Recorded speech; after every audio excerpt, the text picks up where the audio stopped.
Ringer off. And we are live. So thank you for joining us today. Our guest we're super pumped to have is Dr. Joe. He's an international speaker on purpose and author of the book, Pursue Your Purpose, Not Your Dreams, with a PhD in counselor education, common sense, and street sense. Dr. Joe's versatility gives him more than 20 years of experience in transformational work and help others unleash their purpose. He has worked with the school system, in universities, Fortune 500 companies, and many individuals rediscovering their true selves and ready to unleash their purpose. His insights are shared on lots of national platforms, including NBC, VH1, and the Oprah Winfrey Network. He's the creator of the Heal Now movement, and Dr. Joe continues to transform the lives of individuals and take organizations to the next level by helping them to think, act, and live with purpose and intention. Welcome to Pivot Me, Dr. Joe. Yes. Look, I'm excited. I couldn't wait. So I'm happy to be here. Thank you for having me. Absolutely. Oh, Dr. Joe and I have had lots of good conversations, so I'm excited for us to have them here. So if you would, tell us about yourself and tell us what got you into this type of work. You've got a really varied background. So how did you get here? Well, I always love to share with people, like you said in my bio, I've been blessed and I've had the luxury to work with, several Fortune 500 companies, institutions like the University of Michigan, UCLA, and countless entrepreneurs and individuals. And what I always share with people is my background as an athlete really brought me to this work. I used to play ball in high school and college, had opportunities to work out in front of some NFL teams. And when that didn't work, life happens, right? Life happens. And I knew after working in K through 12, after working in corporate America, after working in higher education, I knew that I needed to find a career that gave me the same high as playing sports. And that was speaking, training, and doing the work that I do with a lot of unfulfilled career professionals to help them unleash their purpose. That is amazing. And that's such a good point, because I think so many people who after that athletic career or whatever that ends up developing into, then they're kind of searching for that high. And when they don't find it, they can feel pretty unfulfilled. Is that something that also happened to you and that's why you now help people with it? Or is it just that you saw this need out in the marketplace and you're like, I can really help people with this? Well, both, but I'll start with absolutely. When I was done playing, I was like, what am I going to do? What next? And when your identity is caught up in being an athlete, or some individuals, for instance, let's take mothers or parents. Sometimes a mother, their identity is so tapped into only being a mother, and there's so many other layers to themselves, right? And so when my identity was caught up in being an athlete, it was important for me to say, you know what? I need to do something different. And then when I got into it, I said, I need to help others so they don't become stuck like I was. Yeah. It's amazing how we're best positioned to help those who were us just a few years ago, right? Yep.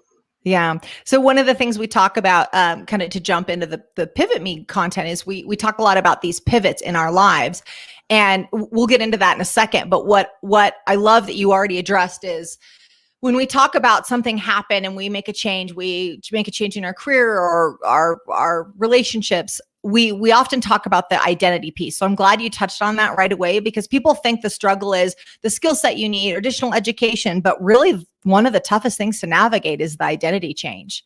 How did you navigate that, and how do you help people? Oh my goodness. That is essential, right? Because identity is answering that question of who are you or who am I? And a lot of times when people ask us that question that sounds so simple, we begin to talk about all the things that are on our resume. And in reality is, for me, the foundation of understanding who you are is to begin to describe yourself with adjectives. Right? Don't say what you do. Don't say, some of the roles that you have, but begin to describe yourself with adjectives. And identity is important because, once again, some of us, we like to borrow the identities that our parents give us, or that maybe our pastors or our teachers, and we never take the opportunity to seek really what's in here and who am I. So it's critical to tap into that identity piece. Yeah. Yeah. And it's interesting because a lot of people don't realize they're bumping up against their identity, right? So whether that's I was in the corporate world and then I went out and started a business, but I was this, successful 6-7 figure executive. And now how do I switch that identity? Or you mentioned mothers, someone who's got this thriving career and they become a mother. How do they struggle with that identity shift? Or maybe they stayed home and then they re-enter the workplace. Those are all people immediately think, okay, what skills do I need? But it's usually, how do I switch my identity? Is there a couple of tips that you can give on maybe what helped you in switching that, in reframing that? You mentioned that describe yourself as adjectives. What do you see people do and you go, I wish they weren't doing this. I wish instead they would do that, like actual real life examples. So the people who are listening right now go, oh, I am bumping up against that. And how do I get over it? Absolutely. Well, the first thing is this, because one of the things that we've heard a lot in our lives is, we have the ability to attract things, right? This manifestation state.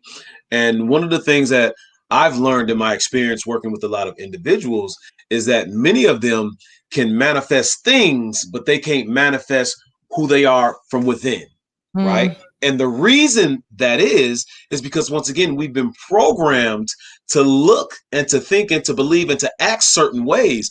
And the first step that I always tell people, one, like I said earlier, is to begin to describe yourself in adjectives. But one that is critical is to put yourself around the energy of people who are so confident in who they are, they're operating and they're aligned with who they are. And when you do that, that energy from those individuals will jump right into you. Why? Because energy, right, is a frequency. What is frequency? Information. So you'll receive that and you'll begin to say, okay, I need to look at this about myself, or I need to rethink this about myself. And we always have to reassess who we think we are, because sometimes we can get stuck in one particular place when it's time for you to graduate to that next level of who you are, instead of creating that divorce from who you are. Sure. Oh, that's so good. It's so good. We talk a lot on Pivot Me about designing your peer group. That a lot of us have a default peer group. They're the people we work with, the people that we live next to. And you've got to, that's fine. We can be friends and maybe our kids play together. Maybe we live next door and we have barbecues, but you also have to design that peer group, because you really are the people you spend the majority of your time with. I love when Steve Harvey says, if 9 of your friends are broke, you'll be the 10th. Yes. It's good. It's good. It's just the power of the peer group. And so if you are making this identity shift, I love the idea of then pick the right people to be around that energy, because our default setting will be to be around the people that we were accustomed to being. So we've got to make this very conscious decision of, hey, we've got to seek out these other people to support who we are becoming, not who we were. Yeah. And let me say this, because it's important for me to acknowledge the difficulties in doing that for certain populations of people or for certain environments. So if you grew up in like a low income, or some might say maybe even the trailer park, right? And I'm doing this because a lot of people will say things like, oh, I'm from the hood.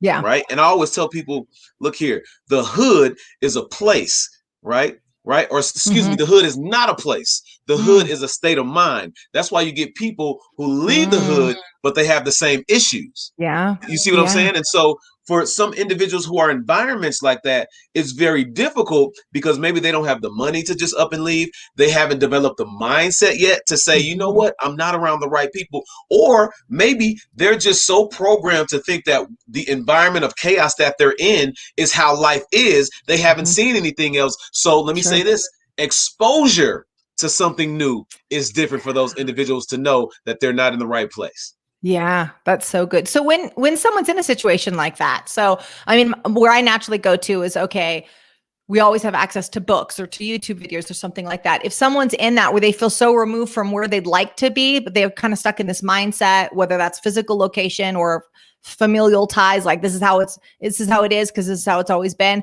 How do people break free of that? Oh, see, this is the power of the internet. This is We're the getting power right into it. Yeah, let's do this. The power of social media, the power of YouTube, the power of being able to even books, right? Books are not foreign. Books are now right on your phone. Everybody has a phone, right? So what I mean by that is, I have mentors. I have people that have helped shape me that I do not know, but I consume their information and their content through social media, through the internet. Why? Because I am feeding myself. That is part of my diet. Diet isn't only the food that you consume, it's also the content that you consume. Yeah, it's so, and you got to be careful. So we're talking about putting stuff in, but also sometimes we got to remove stuff out, because when Ooh, you've got the choice of like, am I going to watch this video that's going to entertain me, but really not progress me at all? You could do that, or you could watch, Tony Robbins speak, or John Maxwell speak, or Les Brown, or some of the great speakers that are motivational and insightful and give you tools. That's a choice we all make. Like most of us, if you live in the US, most countries, but if you live in the US, you likely spend a decent amount of time with a digital diet. Choose it. Don't let it choose you. Don't just click on the next recommended video. Go out and seek these greats. You can stand on the shoulders of giants. You just got to click the button to listen to them. that is so true. And to simplify it, it's all about, like, if you go to someone's page on LinkedIn or Instagram, and someone that you like, man, they're doing their thing, or they're a great speaker, or I love what they're doing in their business. Go and see who follows them and also who they follow, and start to follow them, because they're not going to keep people around them that's not going to help them get to that next level. That's so true. That's so true. Well, Dr. Joe, talk to us about the difference between purpose and dreams. I kind of want to get into your content and some of your teaching. So explain the difference to us. So let me say this. So I always share with people, the first thing that I usually say is pursue your purpose, not your dreams. It's the title of my book, right? Mm-hmm. It's a conversation starter. And some people are like, well, what do you mean? And I have to share with them, if you go to the fundamental definition of what dreams are and that definition of purpose, there's a distinction there. Dreams are thoughts or ideas that may or may not come true, right? That's the fundamental definition.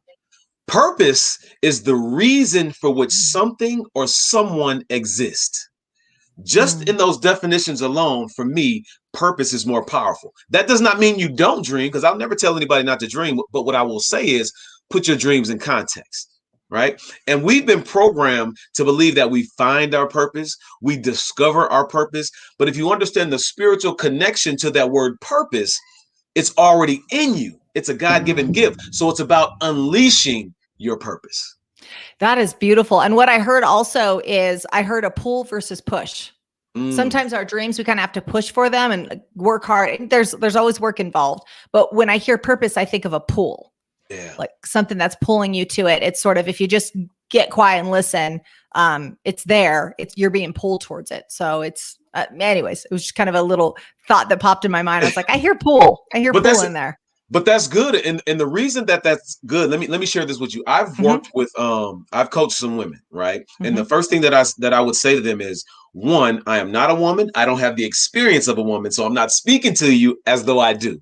Sure. But what I would say is, if in my experience working with women, particularly, for a lot of them, either they became parents, and so they were so focused on being a parent, or maybe they got married or a long-term relationship. They became focused on being the best partner, or they were career-driven women when they were so focused on, right, going up in their careers or building their business. And a lot of them forgot about what it is that they really wanted to do when they were younger. Yeah. And it's so interesting as I work with them, how they would always end up right back to what they knew they wanted to do, maybe when they were in high school or in college. It is crazy. So when you talk about that pull versus push, that's real. Yeah. Yeah. That's so good. And I think one of the things that we've got to be clear about is you have to have some real conversations with yourself or with a coach, someone that's going to pull this out of you, because your current life is just maintaining your current life. If you're going to invest in a future, that takes some clarity. And sometimes it's getting quiet of all the noise and stuff, like quieting that down and then going, okay, what's the real purpose? Like maybe go back to, what did you originally want to be in the very beginning before the world told you needed to be someone else? Yeah, that's what a lot of us do. I know that I've worked in higher ed before. And so I know, and I've worked in K through 12, and I've worked in corporate. So I've had students of mine who they would go right into the formula that society gave us: graduate high school, go to college, and you'll get a great job, which is not real. Is not real, right? And what I realized, even with some of my students, when I was in higher ed who were graduating, they were frustrated because they knew that the degree that they had, it wasn't what they really wanted to do, right? And so they were almost forced into saying, hey, get that engineering degree or get that computer science degree because that's where the money is going to be, right? And you can be, let me say this to all my career professionals that may be watching this, you can make money, you can be productive, but at the same time, be unfulfilled. So you got to be careful in what you choose to do in your life. For sure. And for the parents listening, be careful about how you encourage your kids in that regard. I actually just heard this. It was just a social media post, and the gal was talking about career advice that she got that was so valuable to her. And she was telling the story about this man who wrote in, and he said, I went through 8 years of university and law school to become a lawyer. And he said, within the first year, this was advice he gave her. Within the first year, I immediately knew I hated being a lawyer. And he said, and I went and talked to my family about it. And his family's like, you just did 8 years of college and you've got a couple $100,000 in student debt. You can't just quit after a year, right? And he said, so I practiced law for 50 years. And I hated 50 years of it. And he said, and to think I could have only hated 1 year of it and done something else. That powerful. That speaks to my soul. Why? Because there are so many individuals like that. They're sitting in their offices right now, or maybe they're at home in their home office because a lot of folks are virtual. And in their soul it's been speaking to them for years. Like, this isn't it. This isn't it. But they didn't listen. They don't listen, and they won't listen. Why? Because there's pressure to fulfill everyone else's need except our own. For sure. Right. For and sure. we have to sometimes get selfish and say, you know what, if this isn't right for me, I need to make sure that I do something and make some adjustments, make that pivot so that I can love my life. And the truth is if you don't listen, because we got lots of examples, you open up your door, you're going to see 50 examples of people who aren't listening, right? Who are doing something that they feel like they're obligated to, either, well, this is just how it is, or this was what my parents expected of me, or now I've got, a wife and kids, and this is just how I need to support them. There's lots of examples of that. But here is the thing. When you know you're supposed to be doing something else and you're not honoring that, you're not listening to it, it eats away at you, and you start doing things, you start self-sabotaging because you're trying to quiet that pull. And that can be gambling, that can be drugs, that can be alcohol. I mean, there's lots of people who are just trying to quiet that noise with alcohol. And I'm not shaming alcohol at all, but if we're using it as a tool to quiet something inside of us that we know needs to get out, it can really mess up your life, Yeah. I mean, I'm just sitting here thinking about one of my first or second years in graduate school, my master's degree, I think might have been my first. I thought I wanted to be a principal, right? And this is what a lot of individuals should do to prevent them from doing something long-term that they know they really don't want to do. I thought I wanted to be a principal, and I set up an opportunity to go spend one day inside the school with the principal. Within the first hour, I said, absolutely not. Right. So it took me just a couple of hours to go and actually do what I thought I wanted to do to convince me to say, this isn't it. So that's one tool people can use. Yeah, that's so true. I'm going to switch over. I just realized I'm on my wrong camera. So we're going to switch this over real quick, Joe.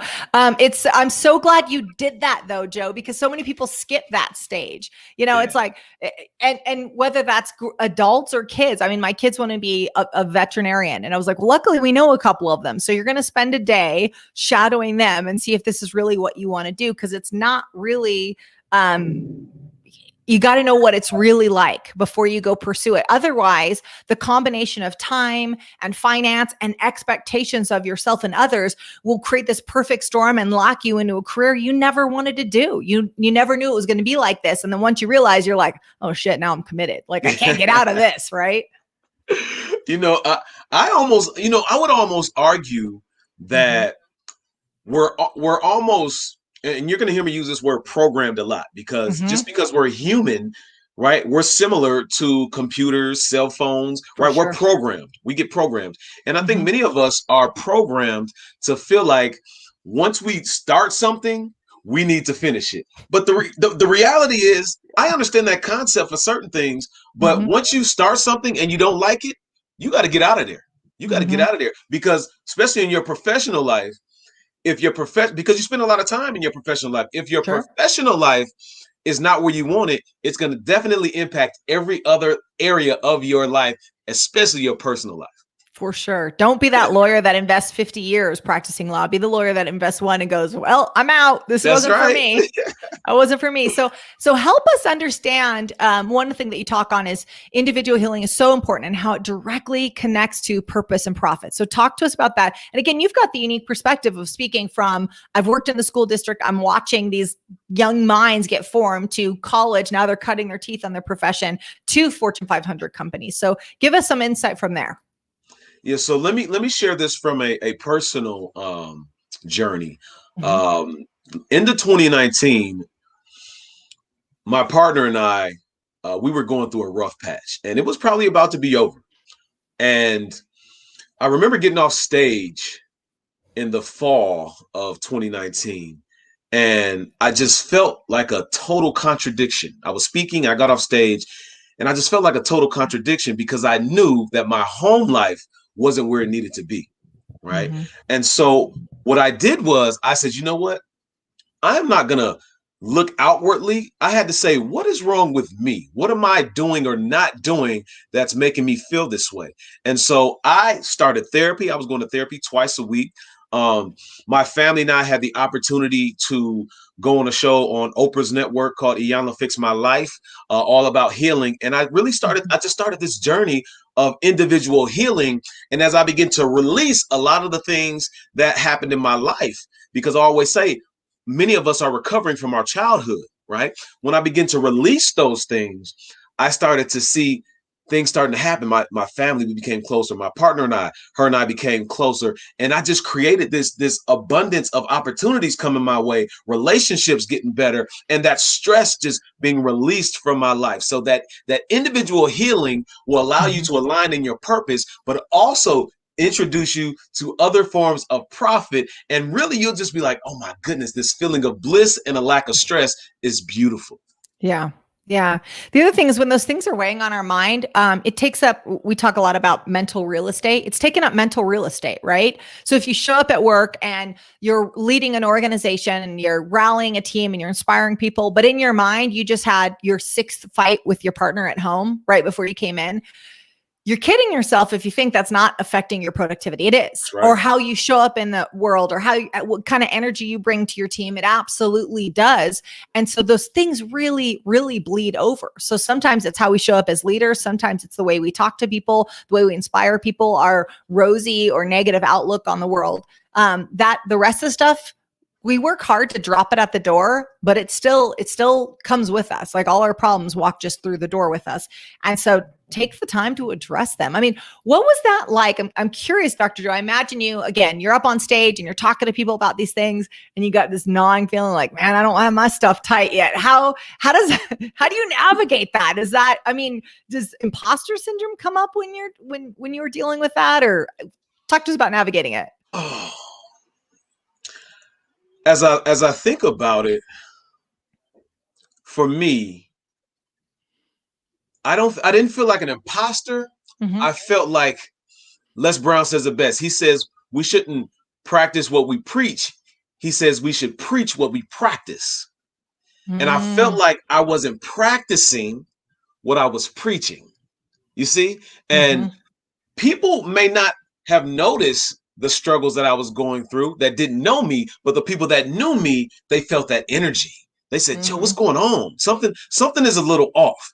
And so I knew that the people that were close to me, if they felt it and I was feeling it, I had to do something about it. So it was important for me to take accountability and acknowledge what needed to be done, figure out what it was, and take action towards healing whatever it was I needed healing with.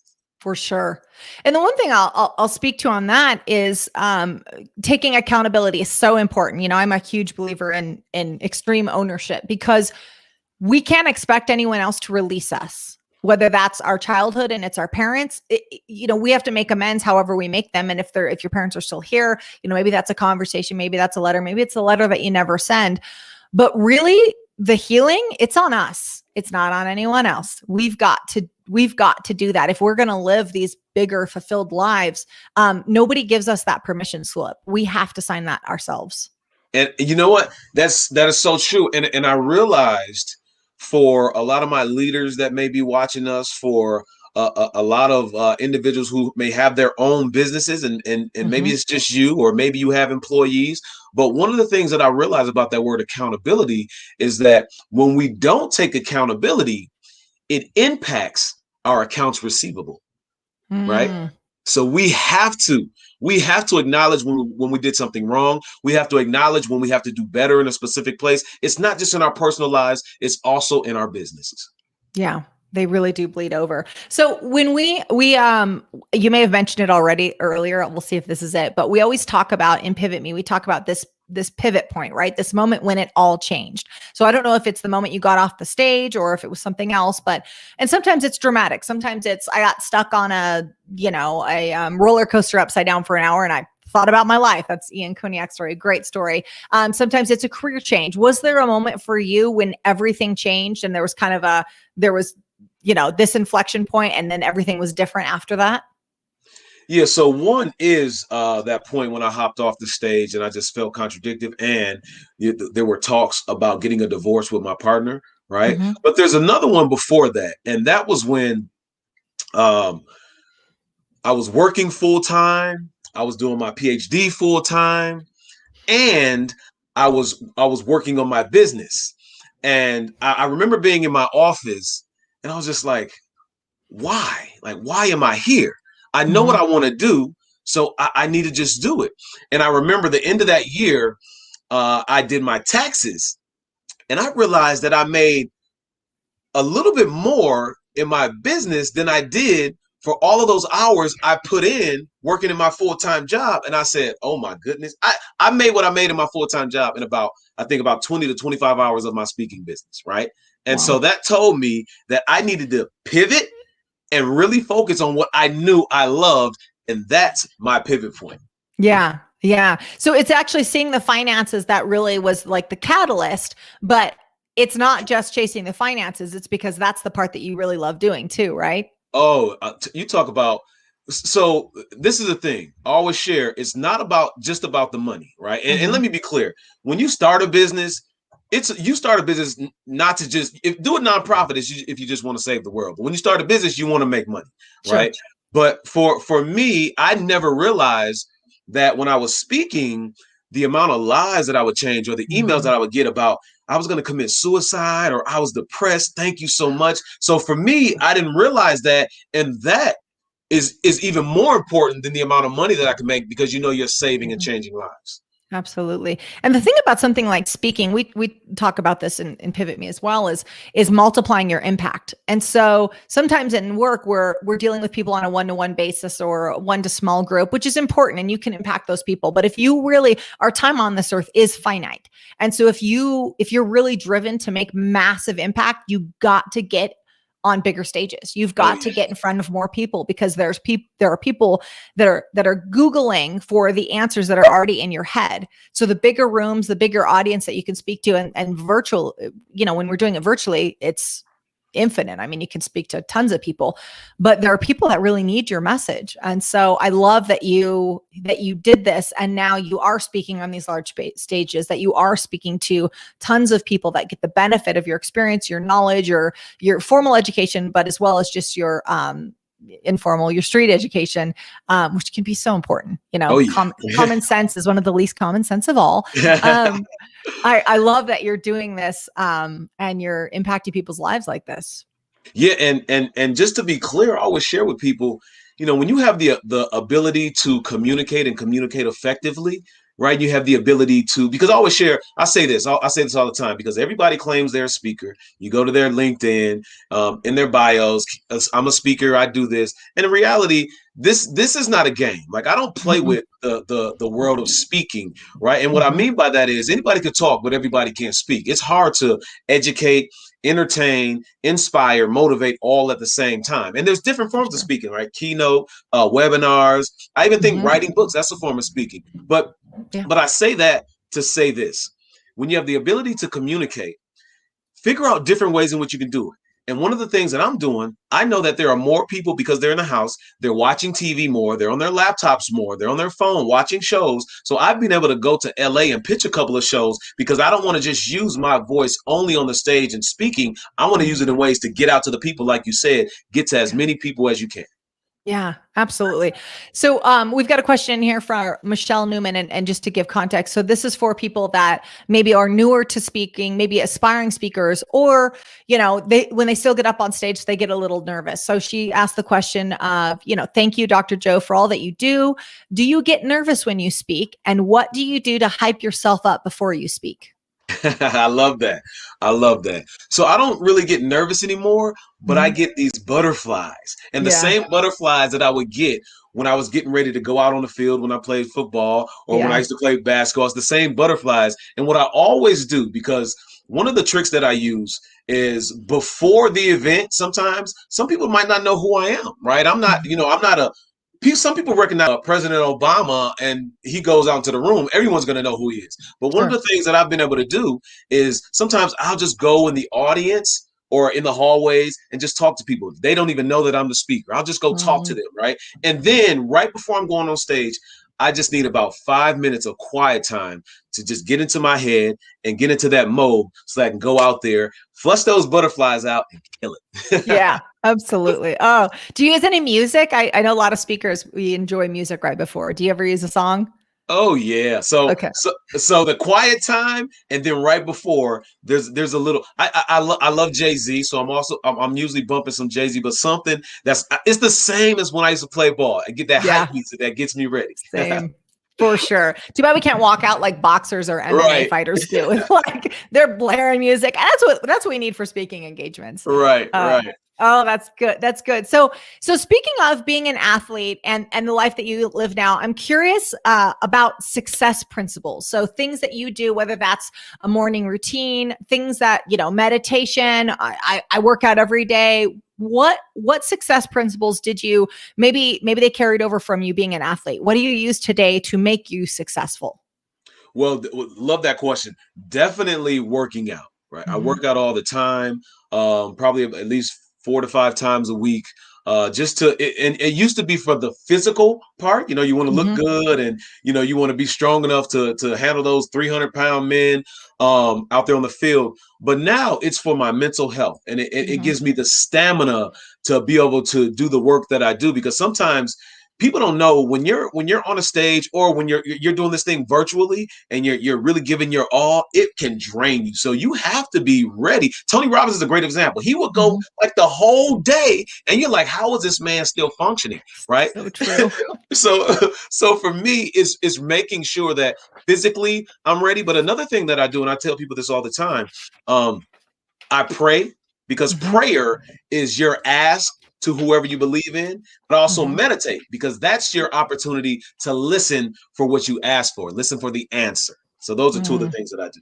So good. So good. So with, so a lot of our listeners, want to work out more. There's usually a decent exercise routine, but one of the questions we get is, okay, well, how do you make sure you schedule it in? Many of the listeners are, business owners, a lot of times parents. So we're juggling multiple competing priorities. Do you schedule it in, Joe? Do you do it at the exact same time? How does that become like a critical piece of your week? It's not an option. It's not an option. It's the same way I have to get up and get my kids ready for school, or the same way I have to go to a meeting at 8 a.m. if I have a meeting, or the same way I have to do whatever. It's part of my lifestyle. It's a lifestyle thing. So when you make it a lifestyle thing, you'll do it, because when you don't do it, you'll feel it in your body, and you'll feel it in the way that you operate every day. Yeah, it's so true. So true. And it kind of starts out as, I want to be stronger, I want to look better. And then somewhere in your 30s or 40s, it starts like, oh, I need this for my health. I need to release some dopamine or serotonin. You start doing it for neurotransmitters. It's totally different. Or if you're a parent, you're like, I got to do this to maintain my cool and my patience. Sanity. Yeah, exactly. It evolves, but it's still so important. Is there anything else that you're like, oh, this is huge? So I heard prayer in there as well. Just, when people are looking at, okay, I need to make sure that this is in my week, or Do you use, affirmations, things that you tell yourself, whether that's before you get up on stage or, hey, I want to make sure that I deliver in the best that I can. Is there anything additional like that? Absolutely. Although I love music. I love music. Mm-hmm. However, I listen to more podcasts than I listen to music, Sure. right? I am always feeding my mind. I listen to more audiobooks than I do music. I am always feeding my mind because I know that has to be part of my diet. Not only what I consume, right, in terms of food or what I'm drinking, but Mm-hmm. also what I'm putting up here, putting right here, and putting right here, right? I always say we have to work on our mindset, our heart set, and our soul set so we can get to our next level. So true. So true. And the people that you work with, Dr. Joe, are they looking for that next level of success? Are they, I'm out of alignment and I want to get back in alignment? Is it, hey, I'm this far down the road on this career that I'm really not passionate about? Who's kind of your ideal person that you work with?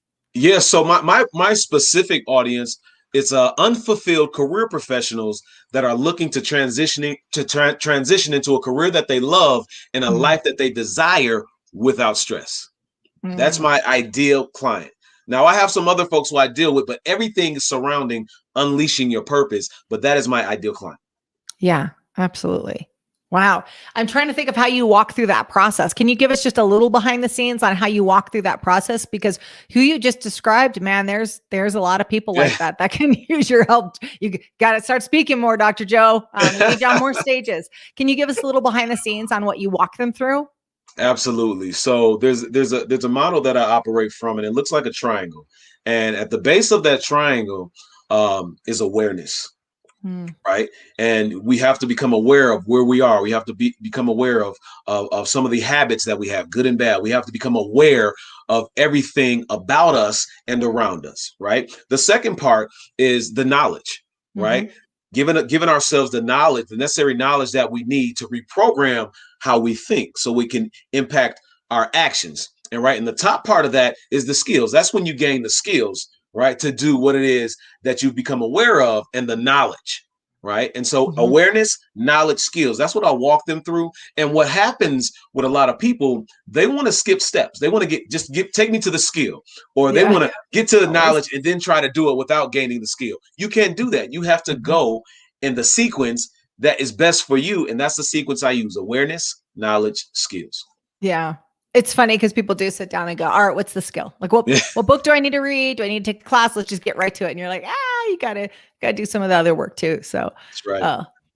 That's good. So one thing I'm curious about, kind of going back to your history. So PhD, major commitment.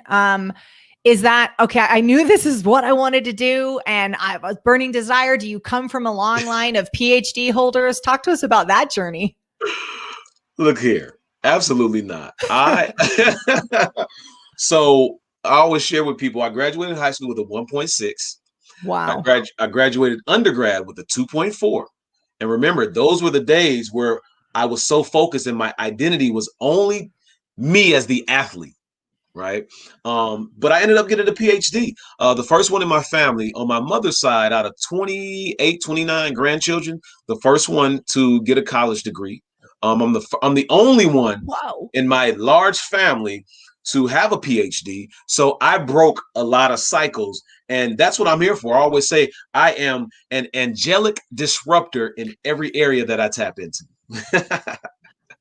Would other people describe you as an angelic disruptor too? Does the family receive that they well? Will. Okay, good. Well, hold on. It may not always be angelic to them. Okay, I was like, it's angelic I'm focused on here. Oh man. So oh gosh, I'm so glad I asked that question, Dr. Joe, because I'm just thinking about this 1.6 GPA high school, 2.4 undergrad. Most people, first they would have stopped at high school. They would have said, I'm not good at that. I'm not good at school. I'm not academic. I'm an athlete. Like I will chase the ball like no one's business, but I'm not going to do algebra or trigonometry. Yeah. I mean, talk about breaking some norms there in that, when we struggle in high school, we think, I'm going to struggle in college. And then you get the 2.4 in undergrad, which is a huge step up, but still a lot of people won't make that jump of, and now I'm going to go do more. I'm going to go to like the pinnacle of higher education. I mean, how did you make that transition? Plus, I would love for you to speak to, if you didn't come from a background, if you're first generation to do this kind of stuff, I mean, were people supportive over that? You know, were they going, yeah, Joe's going to be our first doctor? Or they're like, nah, it's not worth it. So I'll say this. The best thing that I ever did when I came out of high school, I didn't have the grades to go straight to a Division I. So I went to a community college. But in that time, and I took, 0 level 100 courses, which is almost like you're repeating some of the courses in high school. I did that, but it gave me the confidence to say, I can actually do this. I can actually do this. Now, was I a straight A student in college? No, but it gave me the confidence to stick to it and to be able to get through. Right. And I'll say this. I have one of the best families, and I'm pretty sure, other folks will say that as well. But my family, they always said to me, you're going to do some major things. Right. And so the support of my mother, my father, even though they weren't together, my aunts, my uncles, my grandparents, right? The support that I had from my family was great. Now, the funny thing is now when I try to say, hey, well, how about you look at it this way? They'll say to me, oh, you think because you have a PhD? I'm like, well, what do you mean? I'm just giving you another perspective. So it's always funny once you do get a terminal degree, people assume that you think you know everything. They're like, we should have never encouraged him to do that. Right, now I think he knows the answer to everything. He's good at trivia night, but besides that, don't let him speak in your life. That's one of the things I was going to ask you is, was there someone who encouraged you? And it sounds like you've got a whole host of people that really said, hey, there's something in you. I mean, I can't help but think going from high school to college that when you're sitting in a college class, and if you struggled in high school, that you're looking around going, I'm a fish out of water. I mean, did you experience that? And if so, how did you overcome it? Well, I think during that time, I was only 17 years old when I got to my freshman year in college.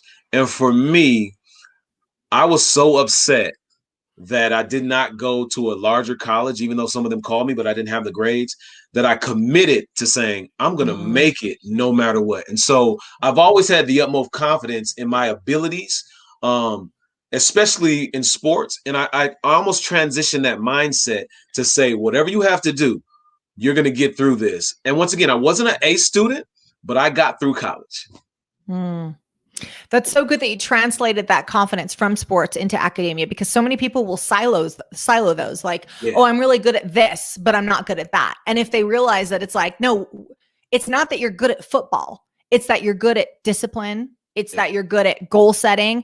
If people just translate those skills over to every area in their life, then we get the benefit of all the hard work that we've done. But where we get caught is we silo them. Like, oh, I was really good at this one obscure thing, or I'm good at this thing over here that's not going to apply to the rest of my adult life. No, you're good at putting your mind to something. You're good at grit. You're good at tenacity, and apply those through the rest of your life, and you'll do just fine. Talk to them. Now you speaking my language now. I love it. I love it. That's so true. Those skills, those transferable skills, people forget about them, right? Being able to work in a team, right? Being able to look at a game plan and say, okay, this is what we have to create, and then execute the game plan. Like, it's the same. That's what we do in businesses, right? And so people forget that. And just like you said, if they transfer these skills from other areas of their life and don't silo them, I'm telling you, they will win in any area that they tap into. Oh, that is so good. That is so good.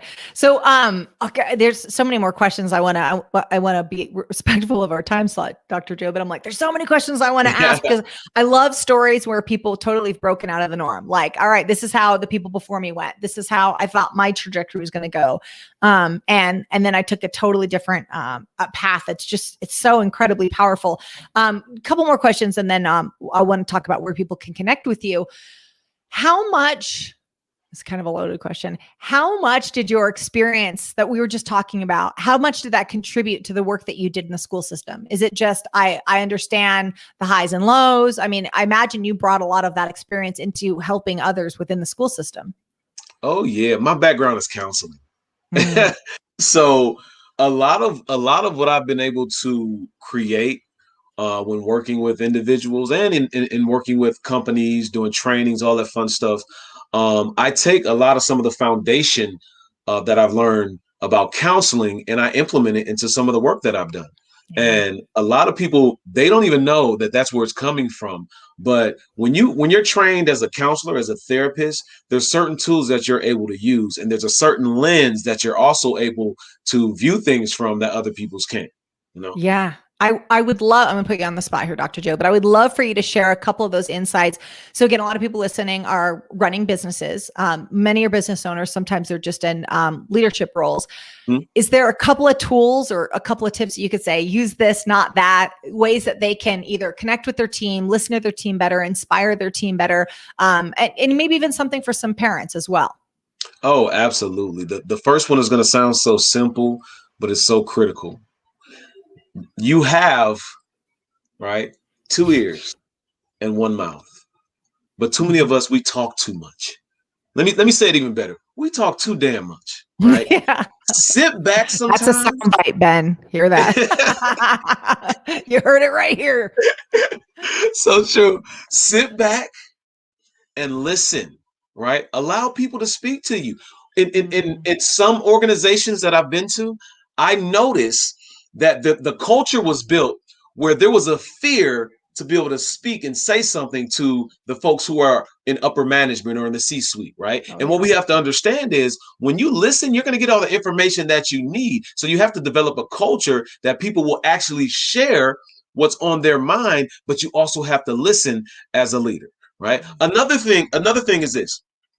Some of us, what we do when we're working with individuals, we're not listening to anything that they're saying. We're just waiting to just say whatever it is that we're thinking and combat whatever it is that they're saying.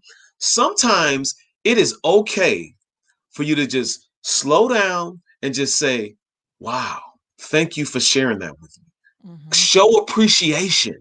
Because for some organizations, it's very hard and very scary for individuals to share certain things with you. So when you can say, thank you so much for sharing, and I appreciate you from a genuine, authentic place, it'll go a long way. Yeah. Oh, that's so powerful. You know, one thing, as you're talking, I thought of a scenario that was shared with me. So my former sensei, he ran several different organizations, and one of the techniques he would use in conflict resolution that I thought was so powerful, so simple. He'd bring 2 people in and say, okay, I'm going to hear from you, Sarah, and then I want to hear from you, Bob. And then Sarah's going to go first. Sarah says all her stuff, right? So Bob's preparing his rebuttal. He's like, oh, that's not right. And she's got that detail wrong. When Sarah's done, he then looks at Bob and says, okay, Bob, what did you just hear Sarah say? And he's like, oh, snap, I wasn't listening. Yep. How many of us are guilty of that? Well, our partner starts talking. We're like, no, you were supposed to pick up the milk. We're automatically planning our rebuttal. And I thought, oh God, that's so simple. He told me that years ago, and I completely used it. Thank you, Ed Sumner. I've used it so many times, right? Oh, it's so true. Actually listening. And the other thing that's so important is think about what we want as humans. We want to be seen. We want to be heard. We want to know that we're important and we belong. Give them that. At least let them know they're seen and heard. That's so, so important, or else they'll just keep coming back to the same damn point because they know you didn't hear them. That's right. Oh, that's so good. That is so true. And I will add this last piece to it. A lot of times we may have some dialogue with our employees or even with our partners or just a friend. We'll have this dialogue, and the dialogue ends, but we never came to a final solution of what we're going to do. And then we go do whatever. And we're like, hold on, I didn't say to do, or we don't finalize the discussion.